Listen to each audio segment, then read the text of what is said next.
Welcome, dear devotees, to this morning's class on Srimad Bhagavatam. As usual, we will start with the Jaya Radha Madhava prayers. Jaya Radha Madhava Kunja Bihari, Jaya Radha Madhava Kunja Bihari, Jaya Gopi Janavallabha Girivaradhari, Jaya Gopi Janavallabha Girivaradhari. Yashodanandan व्रजजनरञ्जन Yashodanandan व्रजजनरञ्जन यमुनातीरावनचारी यमुनातीरावनचारी जय राधमाधवा कुञ्जबिहारी जय राधमाधवा Kunjbihari Hare Krishna, Krishna Krishna, Hare Hare, Hare Rama,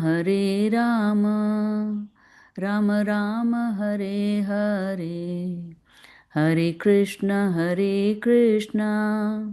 Krishna Krishna, Hare Hare, Hare Rama, Rama Rama, Hare Hare. Hare Krishna, Krishna Krishna, Hare Hare, Hare Rama, Rama Rama, Hare Hare. Jaya Radha Madhava Kunja Bihari. Jaya Radha Damodara Radha Damodara Radhe Jaya Radha Giridhari Radha Giridhari Radhe Jaya Radha Shamasundar Radha Shamasundar Radhe Jaya Krishna Balaram Jaya Krishna Balaram Jaya Krishna Balaram Jaya Krishna Balaram Jai Jagannath Jai Jagannath Jai Baladeva Jai Subhadra Jai Jagannath Jai Jagannath Jai Baladeva Jai Subhadra Jai Bal Gopal Jai Bal Gopal Jai Bal Gopal Jai Bal Gopal Jai Gauranitai Jai Gauranitai Jai Gauranitai Jai Gauranitai Jaya Jaya Prabhupada Prabhupada Prabhupada Jaya Jaya Prabhupada Jaya Jaya Prabhupada Prabhupada Prabhupada Jaya Jaya Prabhupada Jaya Jaya Gurudev Gurudev Gurudev Jaya Jaya Gurudev Jaya Jaya Gurudev Gurudev Gurudev Jaya Jaya Gurudev. Shri um, Radha Damodar भगवान की जय श्री श्री राधा गिरिधारी भगवान की जय श्री जगन्नाथ बलदेव सुभद्रा महारानी की जय जय श्री श्री गौर निताय की जय श्रील प्रभुपाद की जय गुरुदेव की जय. As usual, we will start reading from, we'll read a small section from Srila Prabhupada's Lilamrita and then continue with the Bhagavatam class. So we were in the chapter 34, Jet Age Paribraja Ka Charya. Is my screen visible? Yes, Mataji, it is visible. Thank you very much, Prabhu.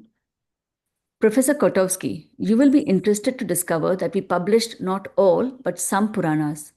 Then some parts of the Ramayana, 8 volumes in Russian of the Mahabharata, and also a second edition of the Mahabharata, translated by different people in full and published. Manusmriti is also translated in full and published with Sanskrit commentaries. And such was the great interest that all of these publications were sold in a week. They are now completely out of stock. It is impossible to get them in the book market after a month. Such a great interest among reading people here in Moscow and the USSR towards ancient Vedic culture. Prabhupada. Among these Puranas, the Srimad Bhagavatam is called the Mahapurana, and he told of his own translation of Srimad Bhagavatam, the ripened fruit of the Vedic desire tree. He would show some volumes to the professor if he was interested. Professor Kotovsky said the Moscow and Leningrad libraries had nearly all the major texts of Indian culture in Sanskrit. These libraries housed not only ancient texts but more recent literature as well, comprising an up to date study of Hinduism. Hinduism, Prabhupada interrupted, is a very complex topic, and they both laughed. Professor Kotovsky acknowledged that Hinduism was more than a religion, it was a way of life. But Prabhupada explained that the name Hindu was actually a misnomer. The real term to explain Vedic culture was Varnashrama. Briefly, Prabhupada described the four orders: Brahmana, Kshatriya, Vaishya, and Shudra. Professor Kotowski, you have told that in any society there are four divisions, but it is not so easy to distinguish. For instance, one can group together different social classes and professional groups into four divisions in any society. There is no difficulty. The only difficulty is, for instance, in socialist society in our country and other socialist societies, how can you distinguish productive group and workers? Prabhupada welcomed the professor's questions, although grounded in Soviet socialist vested interests. Prabhupada considered the professor not so much an academician as a pawn of the Soviet university system. Much as one political power tries to understand its adversary, the professor was inquiring into Indian culture so that his government might penetrate it with their own ideology. Behind Professor Kotovsky's apparent interest in Vedic culture, Prabhupada could see the view of the Communist Party, a view diametrically opposed to Vedic philosophy. Nevertheless, Prabhupada tactfully continued to present Krishna consciousness in accord with parampara, and he tried to convince Professor Kotovsky through scripture and logic. So I'll stop there for today. Shri Prabhupada ki jai. Invocation prayers. Om Ajnana Timirandhasya Jnananjana Shalakaya Chakshur Unmilitam Yena Tasmai Shri Gurave Namaha. Shri Chaitanya Manobhishtam Sthapitam Yena Bhutale Swayam Rupa Kadamayam Tadati Swapadantikam. Vandeham Shri Guru Shri Yuta Padakamalam Shri Gurun Vaishnavamscha Shri Rupam Sagrajatam Sahagana Raghunathan Vitam Tam Sajivam Sadvaitam Savadhutam Parijana Sahitam Krishna Chaitanya Devam Shri Radha Krishna Padan Sahagana Lalita Shri Vishakhan Vitamscha हे कृष्ण करुणा सिंधो दीन बंधो जगतपते गोपेश गोपिका कांता राधा कांता नमोस्तुते तप्त कांचन गौरांगी राधे वृंदावनेश्वरी वृषभानुसुते देवी प्रणमामि हरिप्रिये वाञ्छाकल्पतरुभ्यश्च कृपा सिन्धुभ्य एव च पतितानां पावनेभ्यो वैष्णवेभ्यो नमो नमः जय श्री कृष्ण चैतन्य प्रभु नित्यानंद श्री अद्वैत गदाधर श्रीवासादि गौर भक्त वृंद हरे कृष्णा कृष्णा कृष्णा हरे हरे हरे राम राम राम हरे हरे नमो ओं विष्णुपादाय कृष्णपृष्ठाय भूतले श्रीमते भक्तिवेदान्त स्वामिनिति नामिने नमस्ते सरस्वती देवे गौरवाणी प्रचारिणे निर्विशेष शून्यवादी पाश्चात्य देशतारिणे नमो ओं विष्णुपादाय कृष्णपृष्ठाय भूतले श्रीमते भक्ति विश्रम्भ माधव स्वामिनिति नामने गुरुं गौरं गिरिश्रेष्ठं यो विश्रम्भेन सेवते माधवं तुलसी रामकृष्ण कीर्तिकरं स्तुवे मूकं करोति वाचालं पङ्गुं लङ्घयते गिरिं यत्कृपातमहं वन्दे परमानन्दमाधवं श्रीगुरुं दीनतारणम्. So, thanking Srila Prabhupada for his wonderful books, one of his greatest contributions, all this wonderful literature, Srimad Bhagavad Gita as it is, Srimad Bhagavatam, Sri Chaitanya Charitamrita, teachings of Lord Chaitanya, and so many more. Without these books, I would not be able to speak anything today. We would not be here today. So, thank you to Srila Prabhupada. Srila Prabhupada ki jai. Om Namo Bhagavate Vasudevaya. Om Namo Bhagavate Vasudevaya. Om Namo Bhagavate Vasudevaya. Narayanam Namaskritya Naram Chaiva Narottamam Devim Saraswatim Vyasam Tato Jayam Udirayet Nashtaprayeshva Bhadreshu Nityam Bhagavata Sevaya Bhagavatyuttama Bhaktir Bhavati Naishtiki शृण्वतां स्वकथा Krishna पुण्यश्रवणकीर्तनः हृद्यन्तस्थो अभद्राणि विधुनोति सुहृत्सताम्.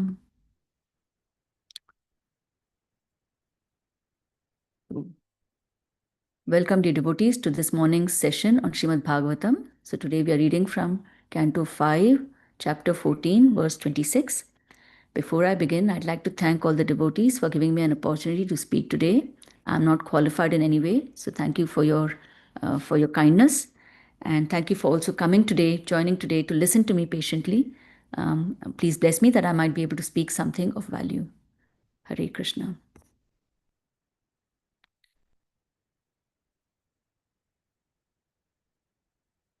So I'll read the verse and then others can try also reading if they want. क्वचिन्मिथो व्यवहरन् यत्किञ्चित् धनम् अन्येभ्यो वा काकिनिका मात्रम् अपि अपहरन् यत्किञ्चित् वा विद्वेषमेति वित्तसाढ्यात्. क्वचिन्मिथो व्यवहरन् यत्किञ्चित् धनम् अन्येभ्यो वा काकिनिका मात्रम् अप्यपहरन् यत्किञ्चित् वा विद्वेषम् एति वित्तशाठ्यात्. क्वचिन् मिथो व्यवहरन् यत्किञ्चित् धनम् अन्येभ्यो वा काकिनिका मात्रम् अप्यपहरन् यत्किञ्चित् वा विद्वेषमेति वित्तशाठ्यात्. Would anyone like to try? Hare Krishna Ji, Dandavad Pranam. I'm trying. Ram Prabhu, thank you. Kochin mitho ব্যবহারণ যৎকিঞ্চিৎ ধন মনেভ্যো বা কাকিনিকা মাত্রম অপি অপহরণ যৎকিঞ্চিৎ বা বিদ্বেষম এতি বিত্ত সাক্ষাৎ. Hare Krishna. Hare Krishna. Hare Krishna Mataji, Dandavad Pranam. Ram Mataji. Cochin মিথো ব্যবহারণ ইয়ৎ কিঞ্চিৎ ধনম অন্যেভ্যো বা কাকিনিকা মাত্রম অপ্য অপহরণ ইয়ৎ কিঞ্চিৎ বা বিদ্বেষম এইতি বিত্ত সাক্ষাৎ. হরে Krishna. Krishna, thank you. Hare Krishna. Hare Krishna. Kavachin mito Haran Yakinchid Danam Anyabayo Bhakakanaka Matram Api Apaharan Yakinchid Bhavadvasam Eti Vita Satayat. Thank you. Thank you, Mataji. Thank you very much. Hare Krishna Mate, Dhanavad Pranam. I'll try. Yes, please. Thank you. Kvachin mitho vyavaharan yat kinchit dhanam anebhyo va kakiniki nika matram api aparan yat kinchit va vidvesham iti vitta satyavat. Thank you, Mataji. Thank you, Prabhu. Should we move on to the synonyms? Would anyone like to read the synonyms? Hare Krishna Mataji. Hare Krishna, Mataji. Kochit sometimes mitho with one another. Vyavaharan trading yat kinchit whatever little bit. Dhanam money annebhyo from others ba or kakinika matram a very small amount 20 kauris.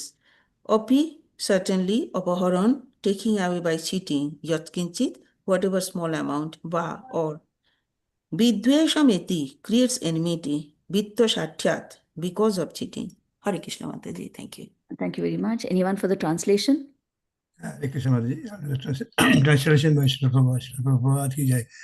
As far as transactions with money are concerned, if one person cheats another by a farthing or less, they become enemies. Thank you.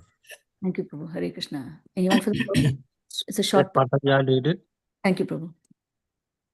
So, purport by Srila Prabhupada. Srila Prabhupada ki jai. This is called samsara davanala.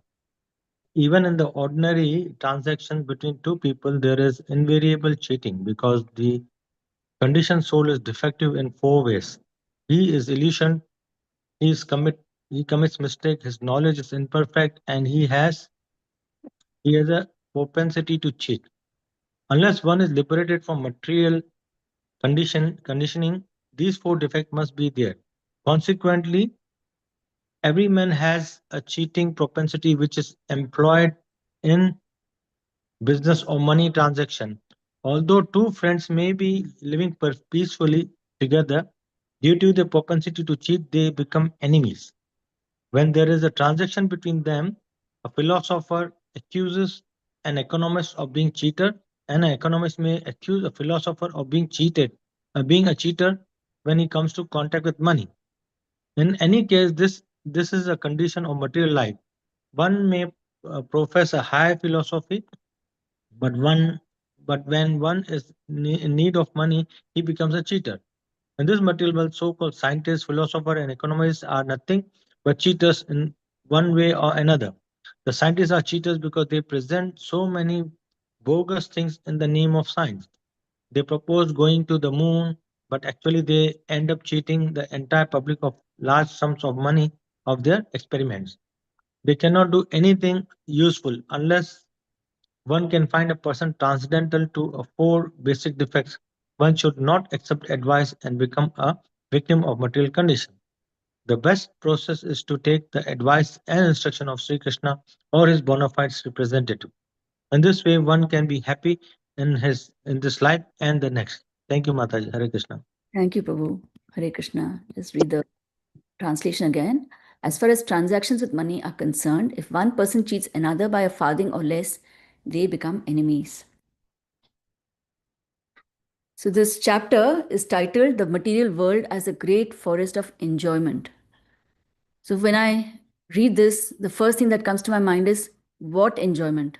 We've been hearing this section of the Bhagavatam for, I think, at least a couple of months now. And verse after verse after verse, we are seeing this allegory of the merchant going into the forest to get some profit or to seek some pleasure. Every verse, there is no enjoyment, there is only suffering. Our hero, he goes into the forest. First, he's bitten, he's beaten, he's tortured, he's insulted, he is chastised, he's scolded. Sometimes he's looted, even by his own family. He's swindled. Sometimes he's put in the prison. You know, on and on and on it goes. Sometimes he's facing very bad, harsh weather, and he's suffering. And by the end, you think, what is left of him? He's just, in this forest, so entangled and suffering. There is no enjoyment to be had here. And so actually this title, I would say, would be more like the material world as a great forest of suffering. Now, this section of the Bhagavatam, it is very, very harsh, and we can't call it dry. Like, there are different sections of the Bhagavatam. Some of them are dry, like the description of the cosmic world, the different planetary systems. Those are all dry portions. But this portion, it is not dry, but it is quite harsh and very, very sobering. Now, let's just see this in context. So we see this, in the beginning of the Bhagavatam, we have the sages questioning Suta Goswami. And then we have within that the story of Parikshit Maharaj and Shukadev Goswami. Parikshit Maharaj is questioning Sukadev Goswami. So their questions are, very, very similar in the sense Parikshit Maharaj is asking Shukadev Goswami, what is the duty of everyone and what is the particular duty of someone who is about to die? The sages are asking Suta Goswami, what is the ultimate good for everyone at all times? Then what is the essence of all scriptures? Why did Lord Krishna appear from Devaki? What are his pastimes? What are his incarnations? And finally, where did Dharma go to take shelter after Sri Krishna's disappearance? The answer to all these questions is more or less, it is the same. Basically, it is the solution is that one has to develop love of God, love of Sri Krishna, and the means of doing this is through listening to the Srimad Bhagavatam, to the verses from the Srimad Bhagavatam. These are meant to purify us and to make us learn to love Lord Sri Krishna. Now, sections of, when we see this, when we see Bhagavatam, there are different sections. As we heard yesterday from His Grace, Gadai Goranga Prabhu, he was describing how in Srimad Bhagavatam, the majority of the verses are actually sobering or actually harsh, actually causing detachment rather than attachment to Lord Krishna. They are causing detachment. And this is necessary because we are so engrossed in this material world. The knots of this material world are so tightly tied around us that one has to loosen these knots first before we can even proceed to learning to love Krishna, to develop an attachment and to develop a tight knot with Lord Krishna. So this verse particularly, we are talking about cheating and its consequences. When two people come together and there is a transaction of money between them, then it says that there is cheating, and naturally then it follows that there is enmity between them. And in the purport, Srila Prabhupada he begins with why this happens. He says, all conditioned souls, we are subject to 4 defects. The 4 defects of four defects that we all are under, all conditioned beings are under, is that we all have weak senses, imperfect senses. Then as a consequence of imperfect senses, then we come under illusion. And because of imperfect senses and being under illusion, we tend to make mistakes. And because of all these three, then to cover up our mistakes or to, it's just our natural tendency, we tend to cheat. So these four defects are common to everyone in this material world. And therefore, uh, we have to, we are faced with this situation where we tend to cheat. Now, everyone in this material world is cheating everyone else. Let's think about it. Is there anyone that's not cheating anyone? Let's look at professions. Srila Prabhupada in this section, he has said, he's talked about the philosophers, economists, and scientists. But you can also extend it to politicians, businesses, you name it, any profession, there is some cheating. Philosophers, you can say they are the experts of metaphysical science, science beyond this matter. So you expect them to be very wise, very grounded in reality. But when it comes to matters of money or business, they can also cheat just as much as anyone else. The economists, they are great experts in finance. They are experts in how money moves. They know how to make wealth of nations, wealth of individuals, how to increase all of this. But they also tend to cheat. Scientists, of course, Prabhupada always talks about them, that they're experts in the physical sciences, but uh, with all their wild theories, they tend to loot the public of money for all their wild experiments. And of course, politicians, we all know, they're experts in manipulating the minds of people just so that they can get position and, of course, wealth and fame. And businesses, every day, all of us are dealing with businesses. They're out there to empty our pockets. So somehow or the other, advertising, marketing, different gimmicks, somehow or the other, they're out to get our money. But to talk about professionals, let's look at individuals on an individual level. This tendency is there in everyone: neighbors, friends, family, relations. The other, some time back, it's very common. Like we have a lemon tree outside, and many a time we find that the lemons are disappearing. Similarly, actually caught one of my neighbors red-handed. She came and she was stealing the frost covering from our plants during winter. I mean, what are these things worth? They're worth nothing, few dollars at the most. But still, there is this tendency: why should I go and pay $2 and buy it from the shop? Let me just steal it. Let me just cheat. Similarly, it's there even among friends. If there is a monetary transaction, then there tends to come in some kind of cheating.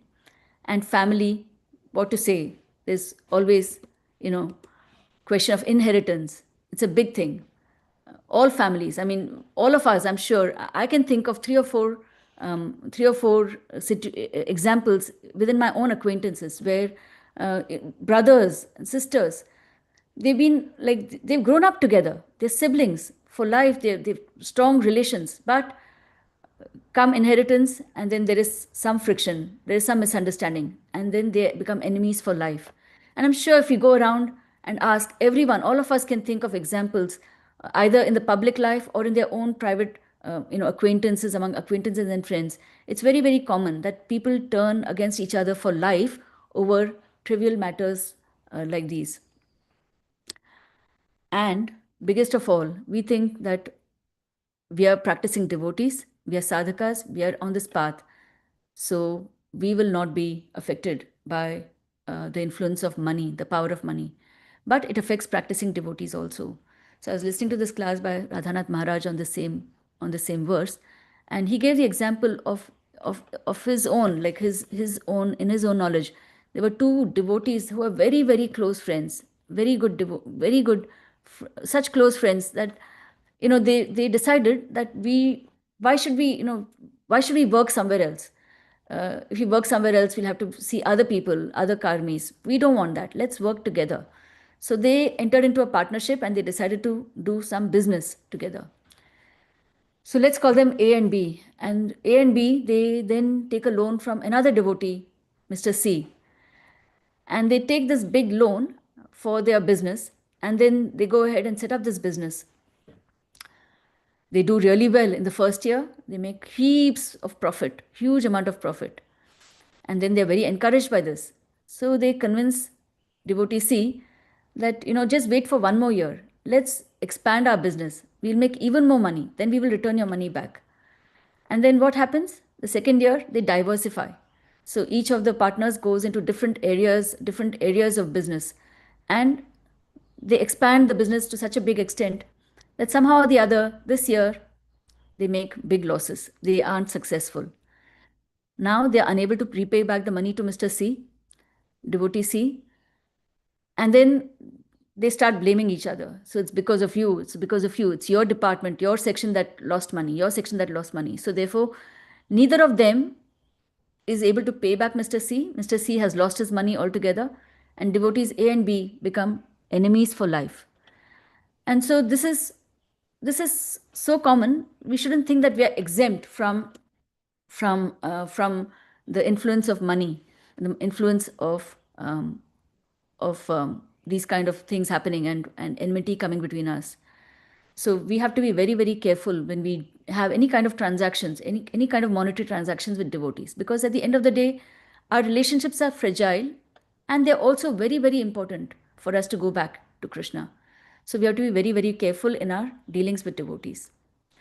What does this do? Basically, this kind of cheating propensity and and this money, it destroys relationships and causes distrust among even close people, even between spouses, between friends, between siblings.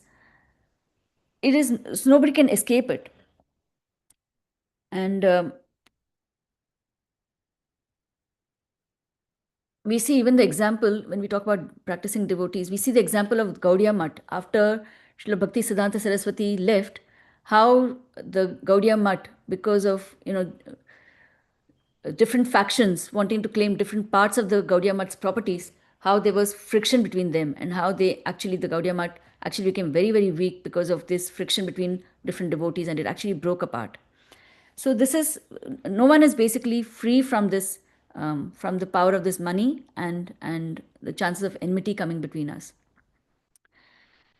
Sometimes we think that that uh, this is somebody's planning to cheat and therefore it happens, but actually it is not even like that. Money is like paisa, they say, is haath ka mail. Literally, nobody, we may think we are not ambitious, we don't want to make more money, we are just going to live very simply, we don't want anything from anyone else, we are very satisfied in this material world. But somehow or the other, this material world is such that we are thrown into situations where we can't help but deal with money and then face the consequences. Like, for example, we can look at the example of Yudhishthira in Mahabharata. So in Mahabharata, Yudhishthira, he was Dharmaraj. So he had no intention of gambling. Gambling is a vice. But the situation was such. So after the Rajasuya Yajna, it is said that there's an episode where his guru, he has a conversation with his guru, where his guru can foresee the future. And the future looks bleak. The guru says there is some friction, there's some terrible things that are going to happen. There's going to be big friction. So what does Yudhishthira Maharaj say? Oh, if there's going to be friction, then let me not be the cause of the friction. Let me not be the reason for the misunderstandings to arise. So therefore, what will I do? He takes a vow that I will not disagree with anyone. No disagreement means no quarrel. No quarrel means there should be no friction. So therefore, I will agree with any proposal that anyone brings. What happens? We see that Dhritarashtra makes a proposal or summons him for playing a game of dice, for gambling. And because of his vow, he can't refuse. Because of the code of Kshatriyas, he can't refuse. So he has to go. He doesn't mean to gamble away all his wealth. He doesn't mean to gamble away his brothers and his wife.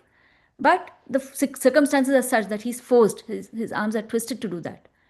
Similarly, we see in the example of Ramayana, where we have the example of Vali and Sugriva. Sugriva didn't mean to steal Vali's wealth. It's just circumstances. He thinks Vali is dead. He's been killed by a demon. And so he has to come and somebody has to take over the leadership of the kingdom. So he takes over the charge of the monkeys. And then Vali comes back, and then he thinks that Sugriva has cheated him. And then Vali takes enmity for life with Sugriva. So these things are just, sometimes you're thrown into these situations even though you may not want to. Why does this happen? So in Bhagavad Gita, we see that lust, in lust and greed, these are named as big enemies. It's mentioned repeatedly in chapter 2, chapter 3, chapter 17. Lust is the eternal enemy of the living being, and that we have to learn to conquer this lust. Where is this lust sitting? We know again from the pages of Bhagavad Gita that lust, as our enemy, has conquered all the strategic points. It is sitting in our senses. Not only that, it sits in our mind, and above all, it sits in our intelligence. So all of these are compromised, and therefore, when we are under the control of lust and greed, then we covet other people's properties. Similarly, we see the effects of Kali Yuga. Radhanath Maharaj mentions the effect of Kali Yuga. We know the story of Kali Yuga, which is mentioned in Bhagavatam itself. That Kali was breaking the legs of Dharma, the bull. And when Maharaj Parikshit saw that, he wanted to kill Kali immediately. But Kali surrenders. In a fake manner, he surrenders to King Parikshit and says, "Give me shelter." So Maharaj Parikshit, being intelligent, he says, "Okay, you can be in the four places where all the sinful activities take place. In places of gambling, places of illicit sex, places where there's intoxication, and places where there's meat eating." But Kali, he's also intelligent. He says, "Oh, in your reign, in Maharaj Parikshit's reign, these things will not exist. So where does he, where else can you give me shelter?" So Maharaj Parikshit then says, "Okay, wherever there is wealth, accumulation of wealth, there you can take shelter." So Kali obviously is there. Wherever there's hoarding of wealth, wherever there's greed for money, then Kali is there. So lust and Kali together, they influence our minds, and we start coveting things that don't belong to us. And then the effects of Kali Yuga further, because the world is a yuga of quarrel and hypocrisy. So therefore, automatically, the result is enmity, is quarrel and friction. So we refer to the verse of Sri Ishopanishad, mantra 1, says, "Isha vasyam idam sarvam, yat kincha jagatyam jagat, tena taktena bhunjita, ma gridha kasya svidhanam." Means everything inanimate or inanimate that is within the universe is controlled and owned by the Lord. One should therefore accept only those things that are necessary for himself, which are set aside as his quota, and one should not accept other things, knowing well to whom they belong. Very often we forget this, and therefore this results in coveting of other people's money, coveting of other people's wealth, and enmity consequently. So then, is it all doom and gloom? Actually, there is a different vision. There is a different vision. Let's look at some examples, again from scriptures. Of course, before that, even before that, let's look at Srila Prabhupada. Srila Prabhupada, I was reading about the Juhu project, the Bombay project. So Srila Prabhupada, when he decided to buy this Juhu land for the big temple that we have there now today, the owners originally were a Mr. and Mrs. N. And this is mentioned in the Leelamrita, Prabhupada Leelamrita. So Mr. N was a great cheat. He had already sold this land, or he had already promised this land, taken a deposit from another person, a Mr. C. And then this was his business. He would take a deposit but never actually sell the land. So then after that, after taking the money from Mr. C, he has again taken the money from ISKCON also as a deposit, with no intention of giving the land to ISKCON, to Prabhupada. And then he goes on to sell it a third time. So Srila Prabhupada, he thought Srila Prabhupada is another businessman like him. Srila Prabhupada was very different. He didn't know Srila Prabhupada's determination. And with great determination, Srila Prabhupada, went on legally, taking all legal actions to claim the land back for ISKCON. And Mr. N, he becomes more and more hostile towards Prabhupada. And finally, he says, one day he yells at Prabhupada that, "I am going to break this temple. I'm going to break the temple and I'm going to throw away or remove the deities." He says that, and within a week, he gets a big heart attack. And a couple of weeks after that, he passes away. Now, Mr. N is gone, but Mrs. N, she continues the offensive against the devotees. She goes to such extents that she actually calls the Bombay municipality to come and break the temporary structure that they've built there. The municipal people come, they break the structure, they actually physically carry away the devotees. The women, they're pulling them by the hair and throwing them off the land. All this is happening, all on the instigation of Mrs. N. Later on, Mrs. But how, it backfires, and then the people of Bombay and people of India, basically they show support to the ISKCON and Srila Prabhupada, and it results in a greater support for the movement from the public. But nevertheless, Mrs. N is culpable. She was responsible for so much of difficulties for Srila Prabhupada. Later on, somehow or the other, she is convinced to sell the property to ISKCON. When she sees Prabhupada, she falls at his feet and she starts crying. She says, I'm so sorry for what I have done, for all that I have done. Srila Prabhupada, you would think he would have so much of animosity towards this person who has caused so much trouble for him. But he doesn't. He just lifts her up and he says, you are like my daughter. Do not worry. I will look after you for the rest of your life. You will have no problems. There was no enmity in Srila Prabhupada despite all that happened. So he's everyone's ever well-wisher. Srila Prabhupada. Srila Prabhupada ki jai. Again, in the Mahabharata, we see the Pandavas and the Kauravas. This example we see, Kauravas from the beginning, they have this enmity towards the Pandavas. They steal everything of the Pandavas. Their money, their wealth, their kingdom, dishonestly, through gambling. And they don't, so much so that the Pandavas are driven out of the kingdom. They have nowhere to stay. And then they subject them to so many horrors. But despite all that, if you read the Mahabharata, you'll see Yudhishthira never has any animosity towards Kauravas. He never feels, he always says, oh, my foolish brother Duryodhana. That's how he refers to Duryodhana. My foolish brother Duryodhana. He never has any enmity towards the Kauravas. In fact, Yudhishthira is called Ajatashatru, one for whom no enemy is born. He doesn't have an enemy. He doesn't consider anybody his enemy. Similarly, we see Arjuna on the battlefield. Just before the battle is about to start, he says that he's overcome by compassion. He doesn't want to kill the Kauravas. He doesn't consider them his enemies. He says, they are low, but I don't want to sink to their level. What will I gain by killing them? I'm not going to gain anything. So finally, Lord Krishna, by speaking Bhagavad Gita, has to convince him that, okay, you don't have enmity towards them, but for me, for my sake, because I want this and it will please me. Therefore, for that, at least please act. And then he's convinced to fight the Mahabharata war. Then we see examples from the Ramayana again. Ramayana, we see Lord Ram himself. He has no animosity, no enmity towards Bharata or even Mother Kaikeyi, his stepmother Kaikeyi. Despite Kaikeyi, plotting to dethrone him and to get him out of the kingdom, to steal all his wealth. But he doesn't feel anything towards him. In fact, later on also when Vibhishana comes to surrender to Lord Ram, the monkeys are warning Lord Ram. They're saying, oh, he's an enemy. He's coming from the enemy side. He could be a spy.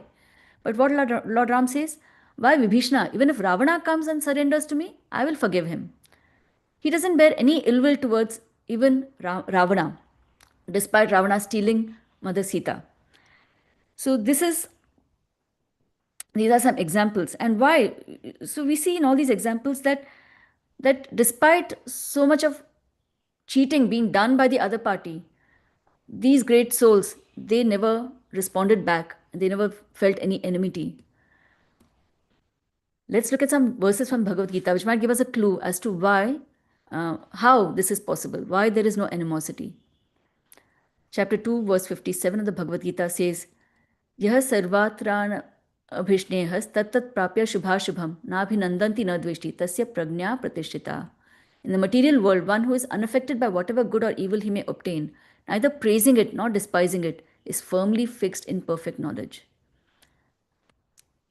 So therefore, good and evil will come our way, but one who is firmly fixed in perfect knowledge will be able to react appropriately.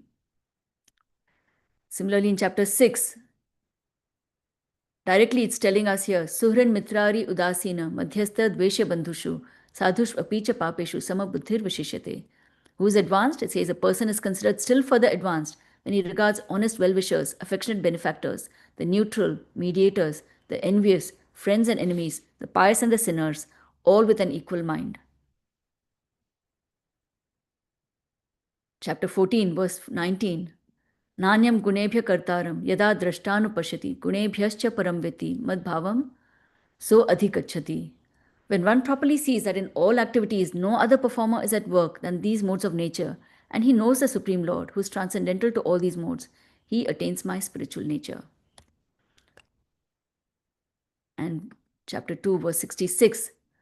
Nasti buddhir ayuktasya na cha yuktasya bhavana na cha bhavyatah shantir ashantasya kutha sukham. One who is not connected with the Supreme and Krishna consciousness can have neither transcendental intelligence nor a steady mind, without which there is no possibility of peace. And how can there be any happiness without peace?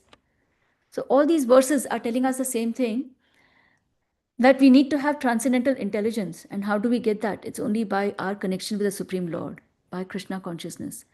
The more advanced we are, no doubt we are all, at least I can speak for myself, I'm just a beginner. But as we progress on this path, as we get more and more linked to Lord Krishna, as we get more and more linked to transcendental knowledge, then I will know the Supreme Lord, and then I will not develop enmity despite facing cheating. So that's another thing to note, is that cheating, one being cheated is unpleasant, no doubt, but actually holding the grudge and feeling the enmity towards others, that's a bigger cross to bear.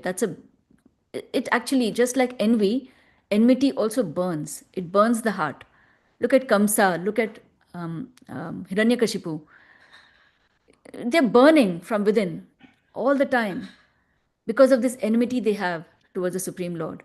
And similarly, when we have enmity towards somebody, then it's going to burn us. We are going to be constantly without peace, without any happiness. Now that we are in this month of Kartik, how can we not, and we're talking about thieving and cheating, how can we not talk about the transcendental thief? So we will talk a little bit about the transcendental thief. The example of Vamanadev.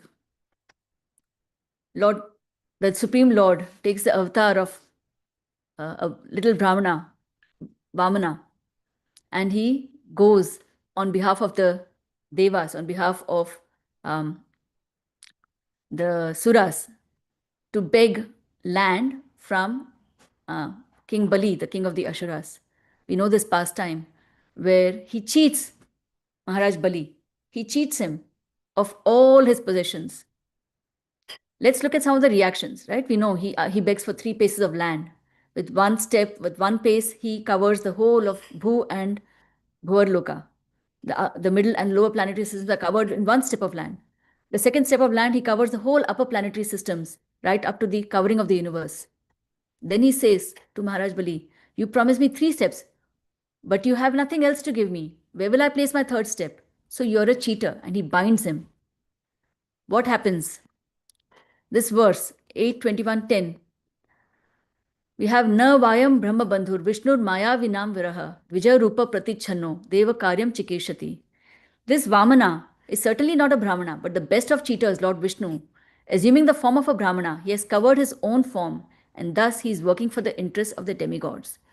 This is said by the other Asuras. They are watching what's happening and they're saying, oh my God, look, Lord Vishnu has cheated us. He's covered himself and come on behalf of the demigods. And they are ready to attack him. Then Bali Maharaj stops them. He says, no, this is not the time. Lord Vishnu has come to take from us. No way we can protect anything. He's going to take it. This is not our time. So let go. Don't fight with him. What does he say? His response, he says, Athaham apyapatma ripostavantikam devena nita prasabham tyajita shri idam kritantantika varti jivitam yaya dhruvam sthabda matirna buddhyate. Only by providence have I been forcibly brought under your lotus feet and deprived of all my opulence. Because of the illusion created by temporary opulence, people in general who live under material conditions, facing accidental death at every moment, do not understand that this life is temporary. Only by providence have I been saved from that condition. So he's actually grateful, thanks to providence, that I have been saved from all this opulence.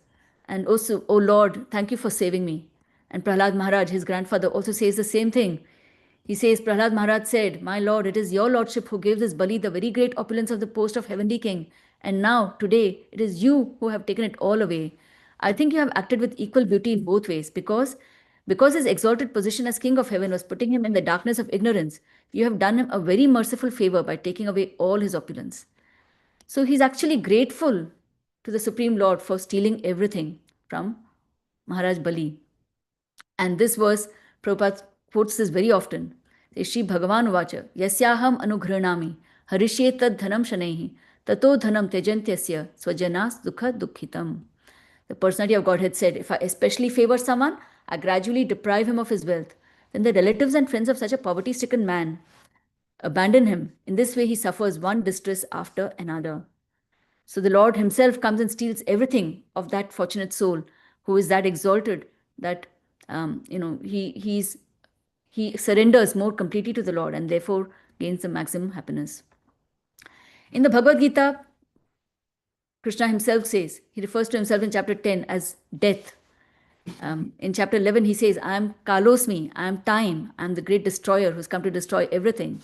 In the Srimad Bhagavatam also we see in Canto 3 that Kapil Dev says that the eternal time factor has no beginning and no end. It is a representative of the Supreme Personality of Godhead, the maker of the criminal world. It brings about the end of the phenomenal world. It carries on the work of creation, bringing one individual into existence from another. And likewise, it dissolves the universe by destroying even the Lord of Death, Yamaraj. So the Lord is a supreme stealer. He steals everything, one way or the other. Either you willingly give everything to him, or he steals it nevertheless as time, as death. But these are not the pastimes actually devotees are looking at. We are, in this month especially, we are looking at his enduring pastimes. He is the supreme transcendental thief. In the section on Aghasura, pastime of Aghasura, we see this. मुष्णन्तो न्योन्य शिक्यादीन ज्ञातान आराच चिक्षिपुहु तत्रत्याश्च पुनर्दूराद धसंतश्च पुनर्ददुहु. All the cowherd boys used to steal one another's lunch bags. When a boy came to understand that his bag had been taken away, the other boys would throw it farther away to a more distant place, and those standing there would throw it still farther. When the proprietor of the bag became disappointed, the other boys would laugh, the proprietor would cry, then the bag would be returned. There is no animosity or enmity here. There's just pure love. They're having so much fun in the forest together as friends. Yeah? This kind of stealing is just pure enjoyment, pure pleasure. And we see Bilvamangal Thakur has basically, in his Chaurashtakam, he's just describing Lord Krishna as a supreme thief. Vraje prasiddham navanita chauram gopangananam cha dukula chauram aneka janmarjita papa chauram chauragraganyam purusham namami. I offer pranam to that foremost of thieves, who is famous in Vraja as the butter thief, and he who steals the gopis' clothes, and who those who take shelter of him steals the sins which have accrued over many lifetimes. Sri Radhikaya Hridayasya Chauram, Ravam Buddha Shyamala Kanti Chauram, Padashitanam cha Samasta Chauram, Chauragraganyam Purusham Namami. I offer pranam to the foremost of thieves, who steals Srimati Radhika's heart, who steals the dark luster of a fresh rain cloud, and who steals all the sins and sufferings of those who take shelter of his feet. He turns his surrendered devotees into paupers and wandering homeless beggars. Aho, such a fearsome thief has never been seen or heard of in all the three worlds. Mere utterance of his name purges one of a mountain of sins. Such an astonishingly wonderful thief I have never seen or heard of anywhere. What does he say then? O thief, having stolen my wealth, my honor, my senses, my life, and my everything, where can you run to? I have caught you with the rope of my devotion. Then he goes on to say that this rope of devotion you cannot break. Lord, you cannot break this rope of devotion. I have captured you in my heart and I will keep you there forever. So this kind of stealing by the Lord and his wonderful pastimes, it actually endears us more to him and endears him more to us. And it increases our love. There is no hatred or enmity. And finally, the devotees are no less. When we hear Sri Keshav Maharaj's classes, he refers to devotees very frequently as agents of Vamanadev. What do the devotees do? Especially in this month of Kartik, we do home programs. We tell people, Don't have to give up anything. Just continue your life as it is. Just add a little bit of Krishna. Just a little bit of Krishna you add to your life. That's all. That's all you have to do. And slowly, a little bit of Krishna becomes a little bit more of Krishna, a little bit more. And finally, there is nothing. Begins with chanting 1 round and say, oh, chant 4 rounds, chant 8 rounds. So 2 hours gone. After that, listen to the Bhagavatam. No, serve Tulsi, have a little Tulsi plant, look after her, cook prasadam for the Lord, have deities of the Lord in your house, do deity, dress them up. All your time is gone in just serving the Lord. And so slowly and surely all our time will go. But what do the devotees say? What do we do? Finally, we say, okay, you've stolen everything, dear Lord, but prema dhana vina vyartha daridra jivan, dasa kori vetan more, deha prema dhan. Without love of Godhead, my life is useless. Therefore, I pray that you accept me as your servant and give me the salary of ecstatic love of God. So you can take everything away, my dear Lord, take everything away, but give me love of God, because without that, my life is useless. Nothing else. There's no other dhan more valuable than this. So with that, I would like to end today's class. If the devotees, you have anything you'd like to say, would like to, if you have anything to add or to correct in what I have said, please feel free to do so now. So I will stop sharing the screen here. Thank you very much. Hare Krishna.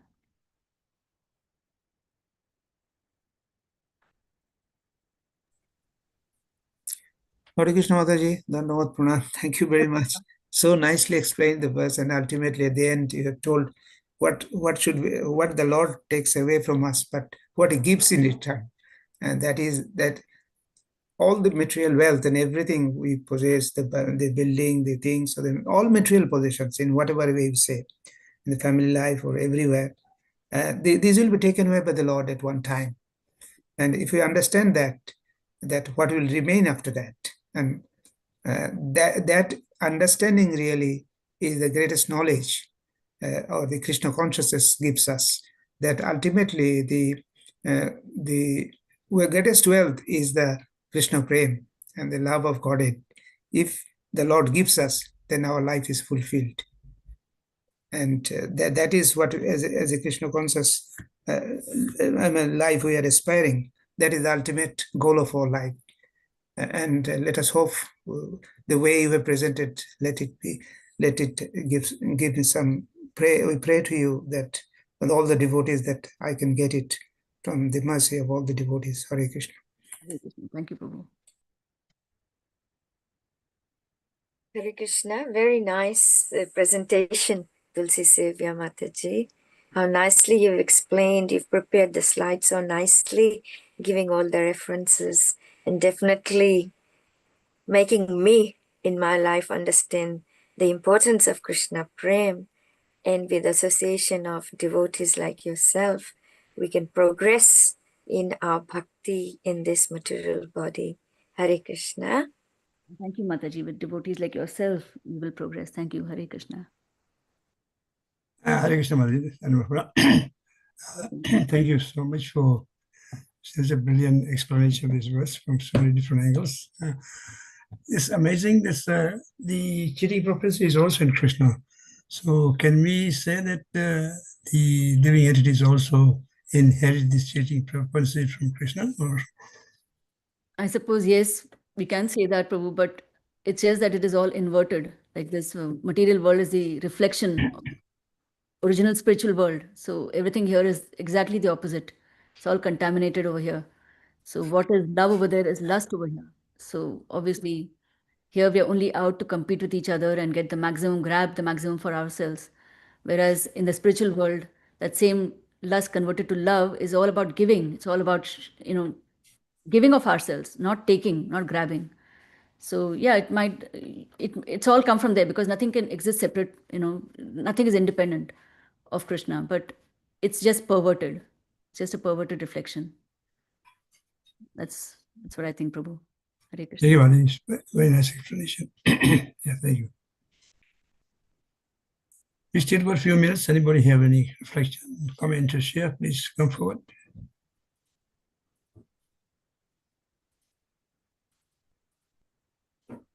We can end the class maybe, Prabhu. Yes, Mataji, thanks. Vancha kalpatarubhaischa.